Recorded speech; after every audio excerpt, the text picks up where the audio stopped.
welcome again to Provisionally Approved, the show where the producers, quote, do anything as long as it doesn't get me in jail, unquote. My name is... Jess. And my guests are today... Hi, I'm Dominic. And I'm Mike Gorrie, and hashtag Gorrie fact, do not let a Gorrie near reflective surfaces. It is traumatized by the sight of its own face. Well done, guys. I'm going to retweet that one. Yeah. I'm feeling a little strange here, not being in my usual seat. Yeah. Feeling intimidated, Mike? I'm feeling a little bit ousted. I sort of just woke up as the lights came on and suddenly realized, oh, hang on a tick, this isn't my this isn't my usual spot. You've been demoted. I was a bit disoriented. Obviously, things didn't go too well in the last episode. You've been shuffled down the couch. Yeah. No, actually, I think it was. I think it may be the producer retaliating for some of the demands that I made backstage. Oh, I still want my trailer. You know, you just got too demanding, and we just had to make sure we put you in your place. Yeah, I think there's the popularity's gone to your head in between this and last season. It's like... Although to be fair, I'm pretty sure being fed and watered is a legal right on productions. Think so? Show me where that's written down, Mike. I think it's a union thing. I don't know. I don't know the. We don't know the specifics. Don't talk to me about unions. Oh, why not? I don't know. Oh, you don't know? Oh, okay, I thought good. I would come up with something, but then I didn't. For a second there, I thought we were about to talk about politics, and I was like, oh, let's get into that. I do applaud you for going for it. No more politics. You had no idea where you're going to end up. I'm already screwing it up as host. I'm so sorry, everyone. Oh dear. All right, so let's talk about something that is a little bit more relevant. The new year. Oh, 2016. 2016. By the time you watch this, it is 2016. Yes. Not necessarily during the recording process, but it's okay. We can work with that. Yes. So, Yeah. do you guys have any? Magic of television. Magic. So yeah. Do you guys have any like planned New Year's resolutions or? I sort of always like, make new resolutions, but you know, like everyone, you break them You do. within seconds. you do break them within seconds, or maybe you do. yeah. Oh dear. Well, I made a gross misjudgment, and everyone has been sticking very religiously to their New Year's resolutions. I don't know anyone ever. that like sticks religiously to it. It's like, this year I'm just going to go to the gym, I'm going to work out. It's like, that's a lie. I think you're lucky if you get to February and your New Year's resolution has stuck. Well, see, I specifically avoid going to the gym in January, specifically because of all the New Year's resolutions. All the hopefuls. I avoid going to the gym anyway. Yeah, I was going to say, yeah, I do exactly the same thing, why are just you all near the a time. But all those times when I've told myself, oh, you know, I'm going to start working out like next week. All those times have specifically not been January. During January, I give myself a pass because no. Yeah, like everyone's in the gym with their brand new gear and their gravy wine gut, and they're just like looking so hopeful, and then you just see the spark go out of their eyes as the regret. So this is a good idea until As they're on the CrossFit thing. What is it? What am I doing? I don't know. There's gym equipment that does that. I'm sure there is. I'm sure there is. They do everything these days. They do, don't they? You make any hand gesture, and I'm sure there is some piece of exercise equipment that does that. Not sure all of those at once, but certainly some of those. That's me. I don't know how you work out. You just that's how we stand do it on a stock treadmill and do all of this. It's just you're working out. No, but to be fair though, I mean, like we all know that the New Year's resolution thing doesn't normally work either, you know, because people aim too high or that sort of thing. But like, well, I don't know about you guys, but I do generally find that the new year tends to be like, even if I don't stick rigidly to like a new habit or any of that sort of thing, it generally ends up sort of being like, you know, sort of the opening of some sort of new chapter where it's like, oh, okay, it's a new year. I'll move on to a different job, New I'll year, new me. Yeah. yeah, Well, it's certainly or an I'll start optimistic time, isn't it? Yeah. Well, it's a good time to sort of change focus, I think. Like even if you're not necessarily changing, sort of your lifestyle habits and going, oh, this is the year I'm going to be healthy. Which is silly, of course, because I mean, it means nothing. It's an arbitrary point in time. It's just when you take down one calendar and put up another. Nothing changes between December 31st and January 1st. There's no difference. Technically, it is arbitrary, but there's You forget to write on the check the right date. There's a lot of those things that seem arbitrary, but that are actually kind of useful as sort of measuring points. What's the word for it? I think it's called like a Schelling point or something. I have no idea why that name exists, but it's that same sort of thing as let's just getting political again for a second. Okay. Like that saying, or saying, quote, whatever it was, like first they came for the such and such, and I was not a such and such, so I didn't say anything. Like that's sort of like that thing of like, okay, like. It's that thing of like you have to have like sort of a specific point where you draw a line, like even if that point seems arbitrary, like when you're looking at it technically or from outside, like it's a useful psychological tool, basically. Oh yeah. Yeah, I don't know where I was going with that. So any New Year's resolutions? Yeah. No. That's always the question. Yeah. It is always the question, and you're just like, You have to come up with something. I'm just going to refill my champagne flute. Be right back, never. Refill the champagne flute. Nice. Not specifically like New Year's resolutions, but yeah, like that thing I was saying before about like sort of a change of focus, I suppose. Partly because like, for me, 2015 has very much been the year of the ascenders. Like, because sort of we came up with the idea for the project at the start of the year and sort of like, sort of spent the first couple of months putting the first couple of scripts and the proposal together and all that sort of stuff. Waited about a month after that we started production. So, we weren't actually actively in production until about April. But yeah, like, well, hopefully, if things go to plan, we'll be done with that done with production by the end of January. So that'll be a thing of, okay, what comes next? Yeah. So obviously, like whether I like it or not, something has to change for me. So I'm like, okay, I might as well just, 2016 is the year of a different project. Yeah, that's kind of the approach that I want to take because I did so many different things this year, and I just want to keep. It's just like I don't want to be like going downwards throughout 2016. It's like, oh, I did all these things this year, and now it's just kind of petering out. But I just want to kind of keep it consistent. Like, let's do this project, let's do that project. Well, consistency in anything is really difficult. Like partly because like you'll sort of plan out like, oh, I'm going to do this, and this, and you'll sort of either overestimate sort of the amount of energy that you have for it. Or you'll underestimate the number of problems that you're going to run into because there's always going to be more problems than you think there are going to be. But yeah, and then sort of that thing of like, I think like throughout the year you sort of get a bit more, or throughout the course of a project you sort of get a bit more realistic, if anything, and sort of realize, okay, like how hard it is to do what you originally planned to do. It's like, okay, I'm going to sort of move down to this point and sort of use that as the baseline and then try to push upward from there. Which, well, I don't know. That's been my experience of the last couple of years. But yeah, no, I think mine's sort of similar. Is I want to this year sort of just increase my sort of creative output and then finally maybe finish some of those projects that I've started. I have no problem taking on so many different things. It's like. Why don't you actually like finish some of those? That is literally my life. Well, actually, like here comes the stammer train. It's the train of no, it's stopping all stations. Stopping all stations except Flagstaff. No, stopping at Flagstaff now. It is 2016. Is it like, are we actually stopping at Flagstaff now? Is that we are stopping at Flagstaff now. Oh my god. Crazy. As of January. Public transport infrastructure for the win.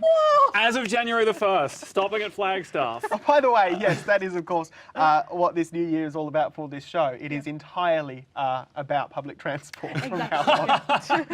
For a second I thought you were going to say it was all about stopping at Flagstaff. Yes. Flagstaff is where we draw the line. Which is where we introduce our new name for the program. Stopping we get flags Backstage. up. You're just like constantly on location at Flagstaff Station. Just like, welcome back to Stopping at Flagstaff Station. I'm at Flagstaff Station. Let's see if this train's going to stop. That one didn't. Let's wait for the next one. Yeah, so apology to the producers of Provisionally Approved, where we are changing the name, whether you like it or not. Does that train stop? Actually, no. I think this is why I got demoted. Oh, Too many hostile takeovers. Yeah. And look where we are now. Look where we are now with you in the. The curtain in the backdrop raises and it's just flags up. That would be great. Well, no, we'll just get like a green screen in and have like some stock footage from inside a train. If only we'd come up with this bit ahead of time. Like, so much planning could have been done. It would have been fantastic. But then, of course, like despite the green screen, you've got like these fade cuts, like between.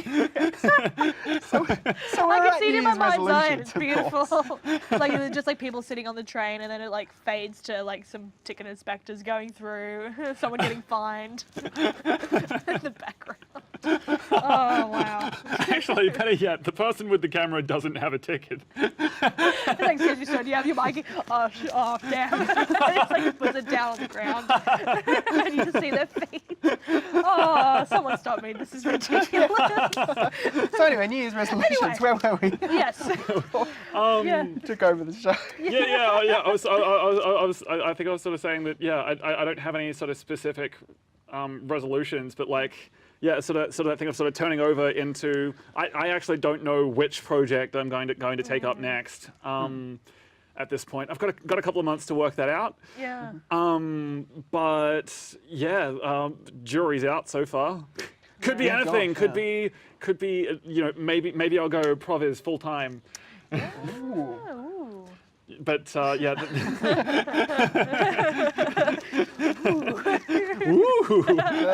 I like the sound of that. I like the sound of that. When you say full time, do you mean 24/7 live stream? Like stream a show? Yeah. Well, There you go. you know, maybe sort of, well, like maybe not 24/7. Like, I don't want people watching me sleep, and I do need my sorry. sleep. Okay, I wasn't sure you were going to be sleeping or not. No. But yeah, and just occasionally, you know, they'll need to change equipment around because, you know, tech problems and you know, I'm not sure whether RMITV would be willing to loan out their equipment on a 24/7 basis just to watch me sleep. I mean, we can dream.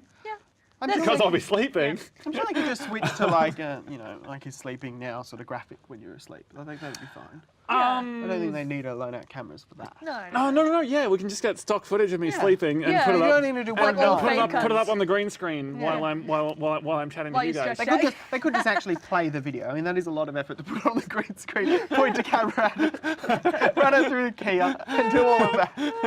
They could just play the video. Oh my God. But I like your thinking to use as many resources as possible. It's actually a full camera shoot, but they just switch to different parts of the green screen. Nothing changes on screen. No, like of course, the director's still just all sitting green. there like. It's like, camera full zoom in a bit. It's not quite green enough. That's not very green. Focus full. Focus pull. My goodness. Okay, no, we're still taking over the show. Oh my God. First First it was Flagstaff, and then it was Mike sleeping. Yeah, okay, why not? I did Why not not? think this program could get any more eclectic. Any more resolutions, guys? Resolutions. If we want to stay on top. Well, I definitely think it should be 1080p. You were literally a split second ahead of me on that one. I was about to say 4K. Oh, see, I should have gone 4K. I was about to say That 4K because, you know, that is actually Netflix is achievable doing now. 4K now, yeah. Yeah. Like, I don't really need to be here. You guys could just you can just play yourself. I'll just Do we have the bandwidth for 4K though? I mean, it is Australia. No, That's the thing. I mean 4K. We have the equipment to create 4K files, but we don't really have the equipment to transfer them via the internet. Yeah, so this is I was Australia. This is the wonderful thing about internet in Australia was I was looking into doing some live streaming, right? And you know, just from a residential sort of ADSL connection, and it's not fast enough to do 720p stream. It's not fast enough to do standard def, really. But if you get a 4G dongle, you can do 1080p. That's ridiculous. That is amazing. Like, how is our internet that terrible? That- A mobile phone has a faster internet connection than fixed line. That's kind of wow. I We need the NBN people. Come on. Well, we want to yeah, get to too politics. late, too late. The actual NBN is done and gone. goodness. It's not happening. Yeah. Politics. Getting dangerously close to politics. Very I'm dangerously sorry. close. Yeah, very, The very. producer's sweating in the background. He's like, oh no, they're touching on politics again. Yeah, don't do this again. I warned you about doing politics. Like, we have the stats on this. Everyone turns off when you start talking politics. That's what politics at the Belleville is for. We definitely wouldn't want to encroach on their space, that's for No, sure. we don't want to No. encourage the Belleville. As long as they just don't start shooting at Flagstaff, then we're fine. Yeah, we've already bagged that space. We shotgun that. It's ours. We have exclusive right to Flagstaff Station. For our new spin-off. Yes. Going to a spin-off. Oh, wow. Although, yeah, for a second there, like what was going on in my head wasn't so much that we'd be in trouble for doing politics. It would be that like we'd sort of get in trouble for like sort of having opinions. You don't want people with opinions talking on the show. Oh, no, not at all. I don't know. dangerous. Like Like what my sort head of- just went to a dozen places at once. Sorry. You say what you were going to say. What were you going to say? I was just saying, what sort of opinions are we going to get into trouble for? Are we going to get Oh, into trouble for having opinions that differ from the network? Like, are we going to be Ooh. like it's like, is someone going to come? If we say the wrong thing, is someone just going to come in and cut the feed? With like, It's just like a gonna- black bag over the head. We get taken out to a back room and beat. It's like, Then gosh. it's like beef vendetta. Again, this is probably what this is why I keep getting demoted. People, too many opinions. It is, of course, RMITV, so it will, of course, be streamed live in 4K.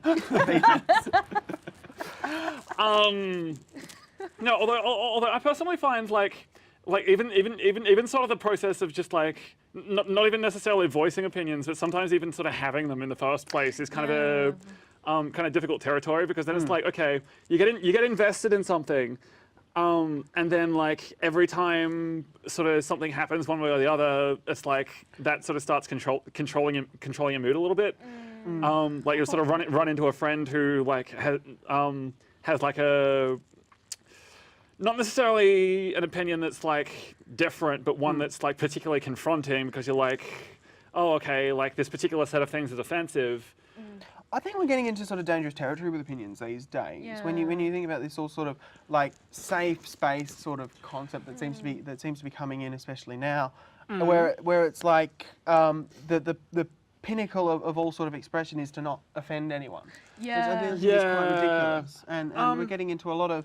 There was a video a couple of months ago of a sort of a communications lecturer at a university who was sort of shutting down a journalist because she didn't like what he was doing and the way he was sort of portraying their cause. And it's like, well, hang on a minute, it's not what expression's about. And I think we're getting into this sort of dangerous thing where if you have sort of the non-mainstream opinion, no matter how, tame it might be, if it doesn't follow the sort of party line of the mainstream, then you get into this really difficult situation of where people start attacking you, the person, rather than trying to pull apart the opinion. Yeah, Yeah, exactly. quite And that dangerous. becomes even worse because of the internet, because that's just rife. Oh, absolutely. Yeah. Oh my goodness. Although I think though, like conversely though, like framing it as okay, like how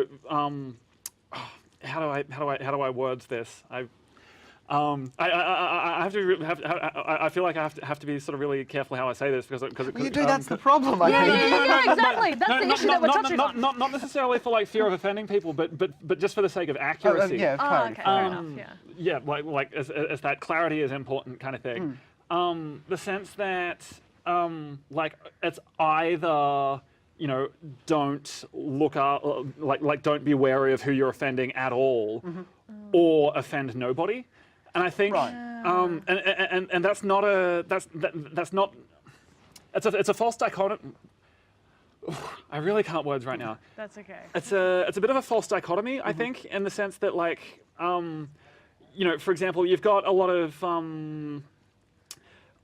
it was, there was a ton of articles about it ages ago where like, you know, sort of a lot of high-profile comedians from like the 80s and 90s were, you know, sort of really sort of campaigning against, well, not campaigning, but commentating, I suppose, against, you know, people coming to, you know, coming to their comedy events and stuff if they don't want to be offended.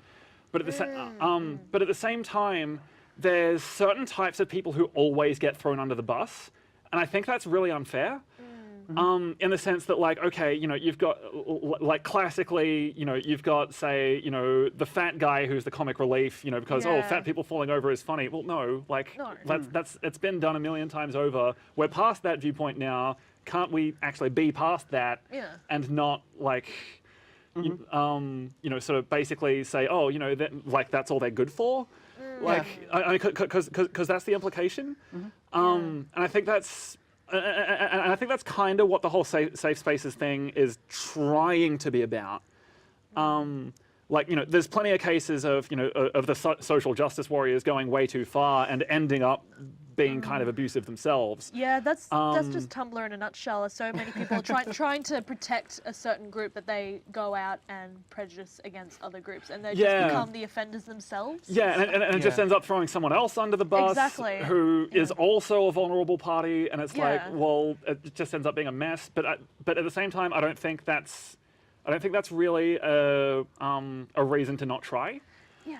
I think it's just a matter of sort of like, okay, you know, not necessarily don't offend anybody, but be aware of like the fact that that's a thing that happens. Yeah. And like, you know, like pick and choose who you're going to, because like, it's that thing of like, you know, you don't want to like sort of clam up and be afraid to offend anybody. Because that's, you know, one way to, you know, never have any opinions at all. Of course. But I had a really good summary sentence in my head, and now it's gone. This happens to me way too much. But yeah, it's sort of that thing of like, just being aware of who you're offending and making decisions about that. Yeah. And like, are these people that you actually want to be offending, and do you think that's fair? I certainly agree with you with that.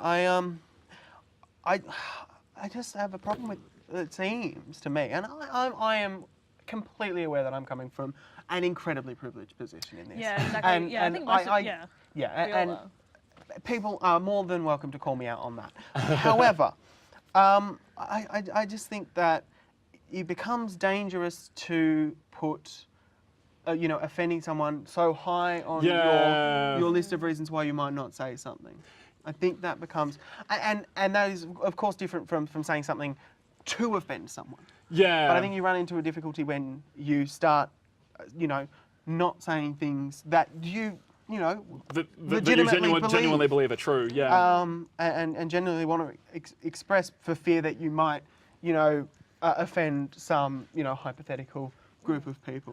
I mean, like, there's a whole culture seemingly of people who get angry at the possibility that other people might get offended. Yeah, it's like, so ridiculous. It's like, I'm not offended by this, but there might be someone who's not part of this conversation who does get offended. Yeah, it annoys me. Well, I think that, it ends up becoming a really complex. Well, it's a technique, if anything.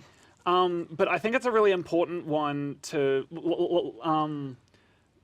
have exist. It's just a matter of like sort of paying attention to where it's being directed and why.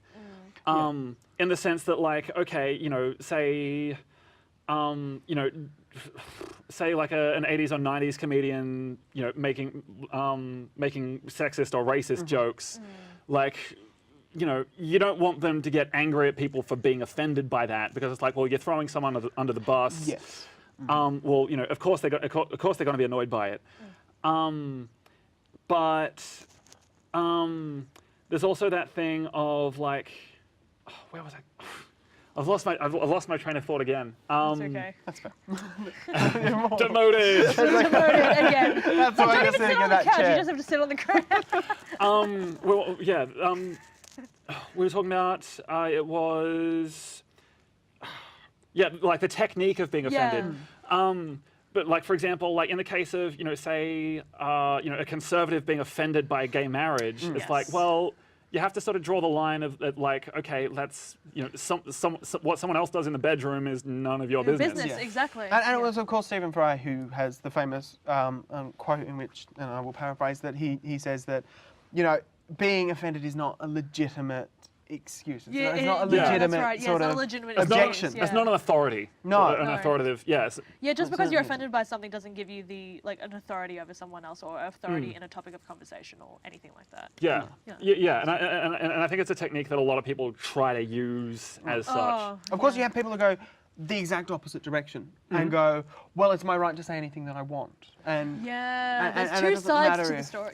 And particularly in the United States, where they have the whole notion of free speech as something that's been enshrined in the Constitution. And I don't remember where I read it, but I think it's a fantastic quote that someone says, if someone says, oh, well, it's a free country, I can say whatever I want, it's free speech. You are legitimately saying that the best position for your argument is that it is not literally illegal to express. That is ridiculous. It is ridiculous. Yeah, and I'm sorry if I offend anyone, but like lots of figureheads in America, or just people in America in general, use their constitution as an excuse for their arguments and all that sort of stuff. And it is an excuse for anything. Yeah. Well, it's interesting actually, because in Australia we don't actually have we don't constitutional actually have right freedom to of free speech. It's not literally in our constitution. Yeah, it's something that we're usually afforded. As in, because I think, if they tried to implement laws that were like directly in the face of that, I think they'd have a lot of trouble enforcing them. But yeah, it's not something that's constitutionally protected. I mean, in fact, we have very little actual rights enshrined in our constitution because it's a sort of peacetime document. It is legitimately a functional document that's intended to set out the rules for a government, whereas the United States Constitution was written in a time when, it was this sort of time of war, and they had these sort of values that they wanted to protect. And that's the sort of difference between the two documents. But I think that's sort of quite a dangerous thing in the United States, where you've got these, and it's of course much more difficult to change their constitution than it is ours. Oh, definitely. And I mean, you talk about something that's sort of quite topical, gun control, where it's like they can't do anything about that because it's a constitutional right, and it would be impossible to change that. Remember that thing where we said we weren't going to get into politics? I'm sorry, you're right. No, But see, the gun stuff, like, technically it's not actually a constitutional right to just, like for them to just like carry guns wherever the heck they want to carry guns. Or like, like they're not constitutionally allowed to. But like, because the actual constitution, like the actual law that's based. What's the word? The constitutional amendment. That's based on. Is based on the idea of having like an organized town militia. Yes. Like the idea of like sort of bearing arms either against an oppressive government or against a foreign government, or which of course comes back to when it was when it was actually the idea that's exactly what America was at that time. It's obviously part of the government, but like any piece of writing or any piece of literature, it has its historical context, and it doesn't always apply or work as time goes on. And I feel like that's the problem with the American Constitution. It's just. Well, I think I find most interesting about it is they can't actually sort of alter it in any way. You can't go back and revise it. You have to just add to it. There is still the amendment that for prohibition in the Constitution. It's still part of the document. There's just one later on that reverses it. Oh wow! Right, okay, I didn't realize that. I just thought they. I was under the impression that it was just like really difficult to get it changed because referendum and all that sort of stuff. But I didn't realize they couldn't actually take away. From I mean, they it can of course amend it and change what they've said in the past. But I just think it's an interesting little sort of fact. A little tidbit, yes. Because of course we can edit ours and change and sort of. Hashtag Microsoft politics. Word, trash changes. Hashtag or like a hashtag. I don't know. Is this the hand symbol for hashtag? How do you do a hashtag one-handed? Because I feel like that takes too many. Now I'm going to break my fingers. The gang symbol. The gang symbol takes too many hands. Basically, I feel like we need like. I think you are already pushing sort of the. What what is considered good language to even say the hashtag out loud. So I would perhaps not move on to hand just yet. The world needs time to adapt.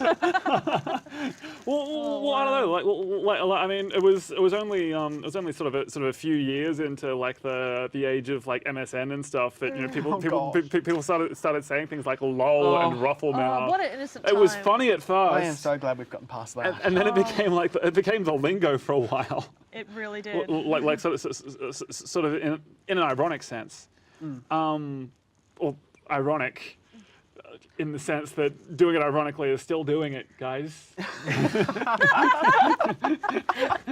doing it. Yep. It doesn't matter if it's ironic. You're still doing it. Granted, that's a sin that I commit all the time. All the time. So I can hardly talk, guys. Because ironic something that's now completely lost its meaning entirely. Well, yeah. I think we're kind of in the era of the post-hipster now, aren't we? We're Is that what encroaching upon it, I think. We're approaching post-hipsterism. Because that was sort of a like early this decade sort of thing. Yeah. And what was it like? And now we're kind of lashing back against that culture, like kind of mocking the bearded, flannel-wearing, macchiato sipping kind of crowd. Did we ever not? Macchiato sipping. Yeah, did we ever know? I feel like they were mocked from the beginning, but now it's just because hipsterism has become Well, It so became mainstream. Problem is, hipster went mainstream. Because it was meant to be underground, but now the underground is now the above ground, the mainstream. So Yeah, so it's like, what's underground what's now underground now? Yeah. To what was previously underground. Well, I think that's actually something that's quite relevant to well,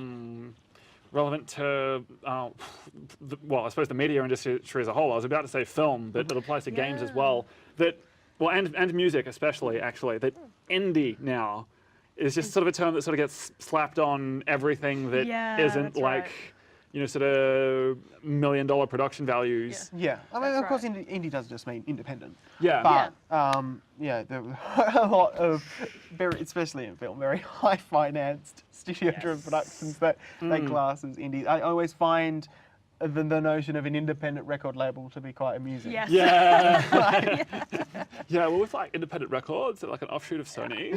Yeah, I mean, running out of my mother's backyard, it's like really out loud. Yeah, but I mean, like there's this whole thing of like there's sort of an indie market where stuff will go mainstream within the indie market. Yeah. But then like even though it's sort of independent and sort of on a lower production values, but sort of higher artistic grade, which is great. Yeah.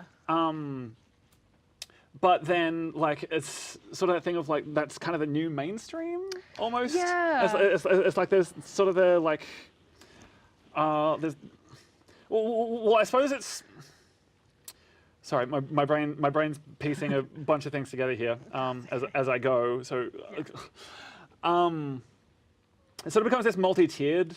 It mainstream. does. It's like a mainstream within a subculture that's separate from the mainstream, but then those two kind of mesh together anyway. It's so bizarre. I mean, do you think we're seeing a decentralization of media? Yeah, definitely. I think so. But and like even as sort of like the high octane romps sort of get more and more money behind them because globalization makes for easier distribution and all that sort of stuff. Even as that's happening, sort of a lot of people are sort of moving away from that for the most part. And it's like, okay, we still go to the cinema for like, like an afternoon out or that sort of sort of thing. But it's like we'll get our, we'll fulfill our artistic Joneses elsewhere, I guess. Yeah. Yeah. That was really right. awkward phrasing. But No, that was. Yeah.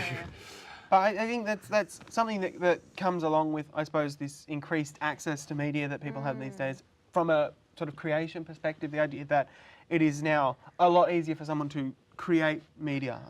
Yes. That people are in these places where they're consuming media. I mean, like an independent artist, just one person with a copy of GarageBand can conceivably now get their music onto Spotify, which is a platform used by, Yeah, exactly. Millions of people. Everyone, Yeah.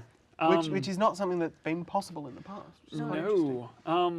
still difficult to make money with that sort of thing, though. Oh, Yes, that is true. Yeah, because of just easy access and all the different websites and programs they can use to like rip stuff off. It's becoming harder and harder to be an artist online. Oh well, no, I mean, it's not even that. I don't think, like even most people though who will rip stuff online or like sort of download stuff illegally, like most of them it's less of a money issue as an access issue, like because as stuff has been like as we're getting sort of more instant distribution worldwide, as we're getting things like Netflix and all that sort of stuff, like people are happy to pay for those services most of the time. Most of the time, yeah.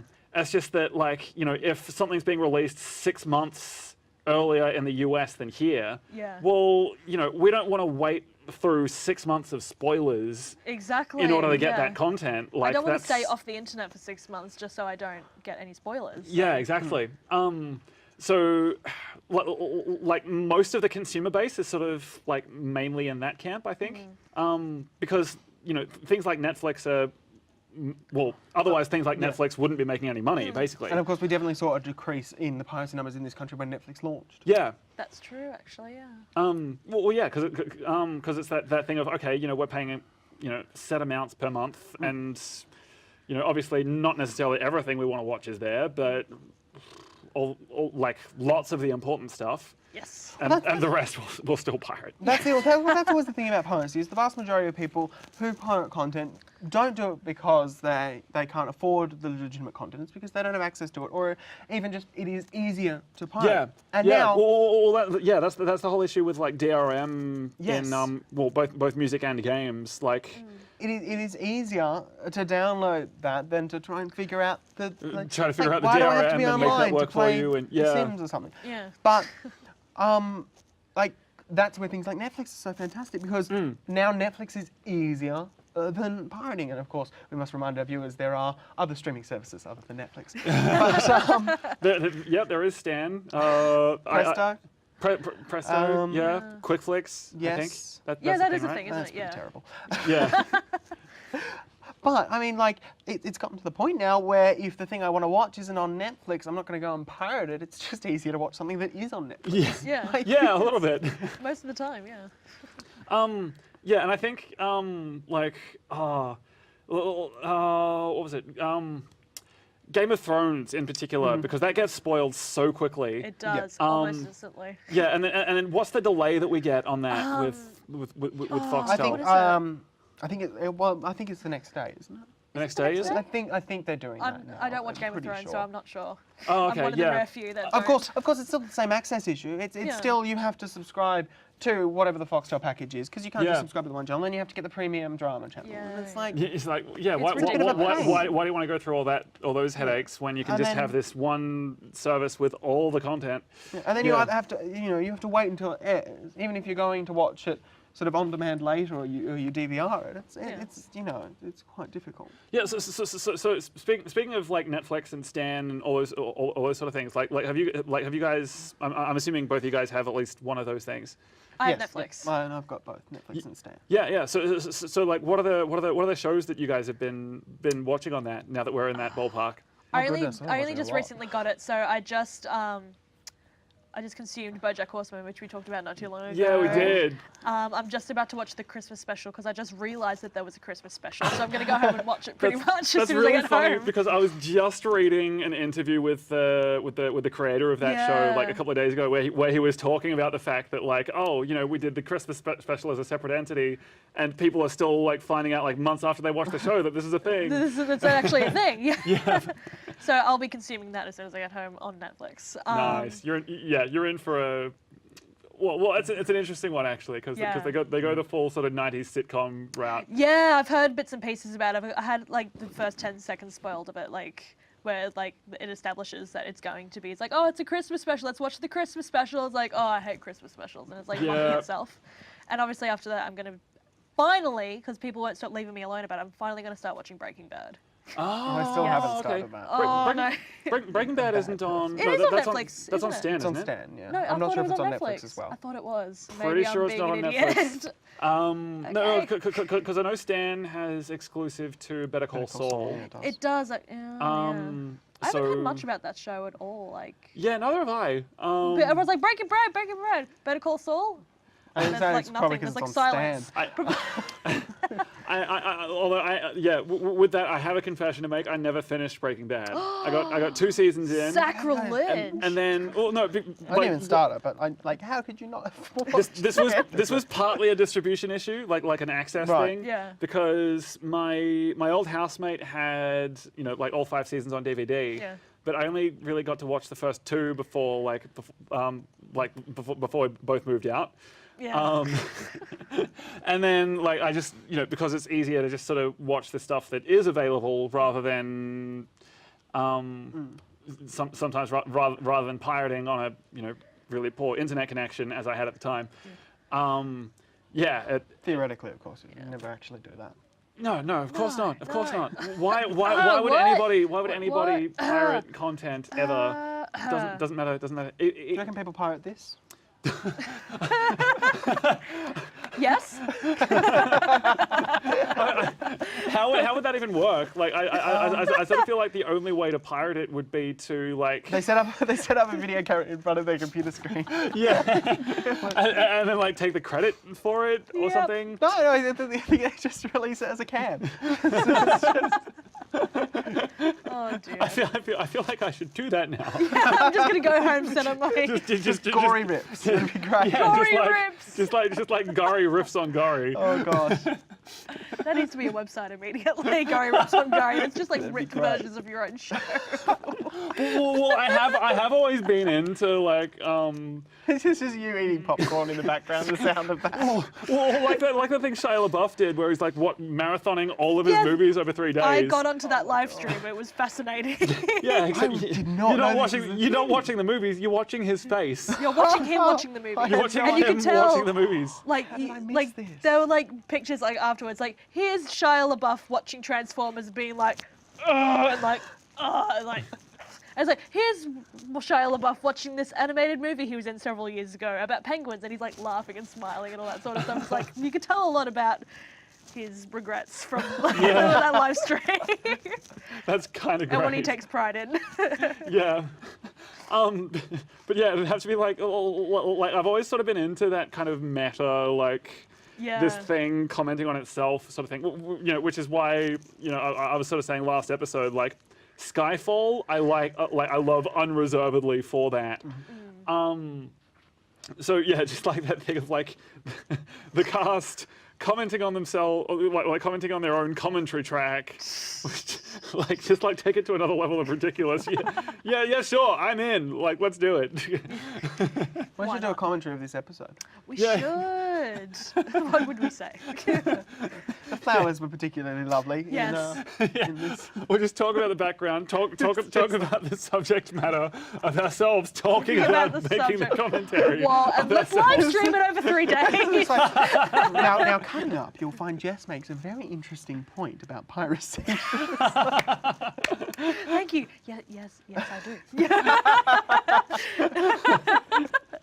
And as you can see, oh my god. No, well, I mean, I sort of imagine it being more say, you look at the commentary tracks on Lord of the Rings or something, and they're all sort of talking about, oh yeah, this was the day when that thing happened behind the scenes. It's okay, yeah, I was a bit off my color that day because, we were being marched around like hobbits.